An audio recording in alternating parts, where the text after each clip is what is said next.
People know about the Hells Angels because of the bad things they do and how rebellious they are. In this exciting story, we look at the lives of 10 of the most infamous people in the history of the biker gang who have left an indelible mark. So, are you ready for stories about danger, rebellion, and the dark allure that continue to fascinate people around the world? Rusty Coons. Because of his frightening persona, incredible combat skills, and undenying allegiance to the Hells Angels, Rusty Coons has earned the reputation as the club's most dangerous member. He is so intimidating that even his enemies and strangers are afraid of him. The mystique surrounding his illicit activities makes it difficult for authorities to apprehend him. Coons is an extremely dangerous opponent due to his keen intelligence and careful planning. His extensive network of contacts in the criminal underground gives him tremendous clout. He is the prototypical dangerous Hells Angels enforcer because of his charisma and ferocity. Maurice Boucher. Maurice Boucher rose to prominence for his role in organized crime as the former commander of the Hells Angels Montreal chapter, which included drug trafficking and acts of violence. Boucher's harsh leadership style made him a feared and influential figure among bikers. His involvement in the brutal struggle between rival biker gangs in Quebec, known as the Quebec Biker War, only served to solidify his reputation as a formidable and dangerous member of the Hells Angels, to which he belonged. Gilles Mathieu. Due to his long criminal record and involvement in violent acts, Gilles Mathieu is regarded as one of the most dangerous members of the Hells Angels.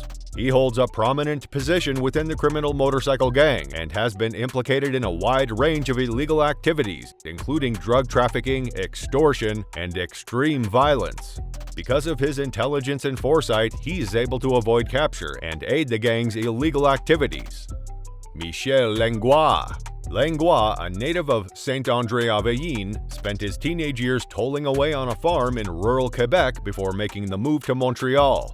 He was given the moniker Sky because of his credentials as a pilot and his ownership of a plane. Langlois, Roger Cav, and a few other pioneers in the motorcycling community in the 1960s and 1970s formed the Popeye Moto Club in 1964. The Popeyes and the Dubois brothers began collaborating on criminal endeavors at the beginning of the 1970s, initially as hitmen and then as heroin dealers. Normand Hamel. Hamel joined a criminal organization in the 1970s and was later accused of drug distribution in 1978. In 1979, Hamel pleaded guilty and received a sentence of 1 year in prison. In 1987, on April 28, Boucher murdered Martin Honault, leader of the rival biker group Death Riders. As the Death Riders in Laval finally amalgamated into the Hells Angels, Hamel was put in charge of the new recruits. Can you guess who is the next one? Let us give you a hint. He is also known as T-Migré. Scott Steiner. Robert T-Migré Richard, a prominent member of the Quebec Hells Angels and a key figure in the 1985 Lennoxville Massacre, sponsored Steiner's membership in the Montreal chapter of the organization in the early 1990s. Like many other biker monikers, Richard's nickname, T-Migré, meant tiny. It was meant to be funny, as Richard was a large man with only one eye. Steiner recruited Danny Kane, afterwards known as the Hells Angels' senior police informant, at one of their puppet clubs. Marc Gado. Unfortunately for the court, Gado didn't make it to give his defense after being accused of assault on February 10, 2008 in Petaluma, California. Sonoma County Hells Angels Vice President and alleged batterer Gado, in connection with that incident, criminal battery charges were brought against Jonathan Nelson. In March of 2010, a jury in Sonoma County found Jonathan Nelson not guilty of felony assault and gang charges related to McNear's fight. Gado was shot and died on September 2, 2008 in the Mission District of San Francisco.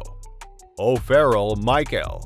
While a member of the Night Riders motorcycle gang in Glendale, California, in August 1972, O'Farrell and other members of the Glendale Mongols, the San Bernardino Hells Angels, and the Straight Satans of Venice sexually abused a 15-year-old girl. He was one of 11 members of a Los Angeles biker gang convicted guilty of rape and sex perversion on April 5, 1973. O'Farrell was not just a convicted sex offender, but also a burglar, an assaulter, a grand thief, and a robber. Yves Trudeau. Trudeau has admitted to the murder of 43 people. He was the first Canadian Hells Angels to be awarded the Filthy Few Patch, which is only granted to those who have committed murder on behalf of the organization. In the war between the Hells Angels and the Outlaws for dominance of the drug trade in Montreal between 1978 and 1983, Trudeau was responsible for the deaths of 18 of the 23 outlaws.